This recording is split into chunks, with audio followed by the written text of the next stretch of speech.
Moscow has been busy these past few weeks. Almost every day at this point, a president or a prime minister or a foreign minister flies into Moscow for talks. And they all want what's good for them, which is, of course, only natural. All of them have something to win and something to lose.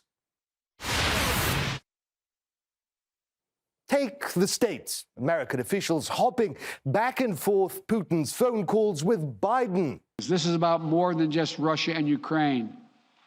It's about standing for what we believe in, for the future we want for our world, for liberty, the right of countless countries to choose their own destiny, and the right of people to determine their own futures. No self-respecting American president has ever refused the opportunity to give a pretty little motivational speech. But Biden isn't just in it for the cliches. His presidency is at stake. The highest inflation in 40 years, disaster with a pandemic, record low approval ratings, and midterm elections this year. A crisis over Ukraine is seemingly godsend for him. A chance to distract the masses and a chance for those speeches.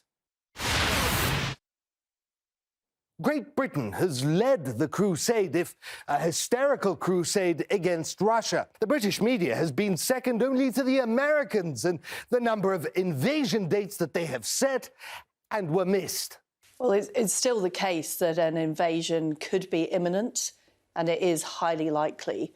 What we are doing is pursuing the path of deterrence and diplomacy. Neither did many Britons like what she had to say. In fact, some ended up questioning her competence. She mixed up Ukrainian and Russian provinces, sounded much like an answering machine with pre-prepared comments. I know, I was there, and I even asked her about Britain's support for separatists in Chechnya and her condemnation of separatists in Ukraine.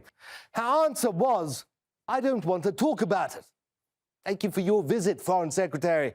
Understandable, of course. The British Prime Minister has enough trouble at home. Johnson's very rule is being questioned with a no-confidence vote in the works. He needs to look strong. Emmanuel Macron, France's peacemaker. He came to fix it all and seems to think that he may have succeeded. He may. Putin was certainly upbeat. Today, we are aware both of the seriousness of the situation and of the urgent need, in the interest of all, to find the path towards the preservation of peace and stability in Europe. And I deeply believe that there is still time.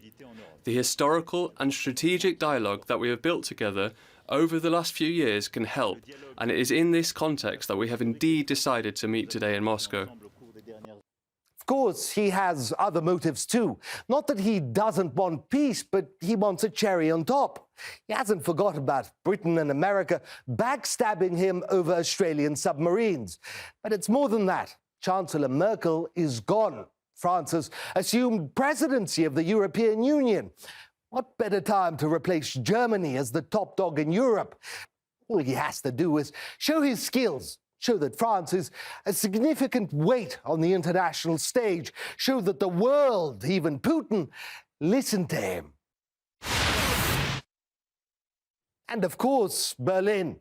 This was Chancellor Scholz's test, they say. A staring match with Putin, which of course it wasn't.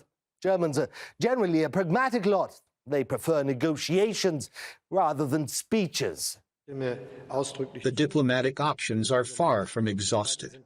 The task now must be to work resolutely and courageously towards a peaceful resolution for this crisis. That we are now hearing some troops are being withdrawn is in any case a good sign.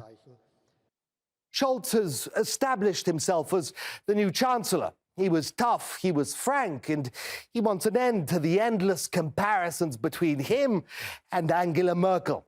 Everything he does is compared to what she would have done. Merkel this, Merkel that. He wants out of her shadow. There was more, of course. The Brazilian president yesterday, the Italian foreign minister today, and more to come, which is now causing anger in the United States. Senators are outraged. The people who sparked, fed, and fanned this hysteria about an ever-elusive invasion are now angry that people are trying to stop it. Here's the fundamental reality now.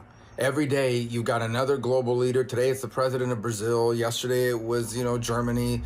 Just every day it's a parade of world leaders flying to Moscow. It's making this guy look like this indispensable global leader that everyone's begging, please don't do this, please don't do that. It's playing right into his hands domestically in terms of helping him inside of Russia. The tragedy here is that the conflict in Ukraine, the civil war in which thousands have died and more are dying, is entirely lost. It's lost in the ambitions of world leaders and the hunt for ratings and clicks by the media, in the machinations of think tanks and so-called experts who have so far gotten everything wrong. If there is any good that has come out of this, it is that the world has once again reinvented diplomacy. Let's hope that it lasts. The risk of this whole thing was that the hawks would be strengthened, and people like Boris Johnson and Joe Biden, who are quite weak domestically in terms of their politics at home, will stand up and when the Russians pull out and say, Russia blinked, Putin blinked, we stood firm, they've retreated and we've won. And that will, they hope, help their international and their national, particularly their domestic standing. So it was a risky policy, and the hawks are winning out, unfortunately, politically in the West on this issue.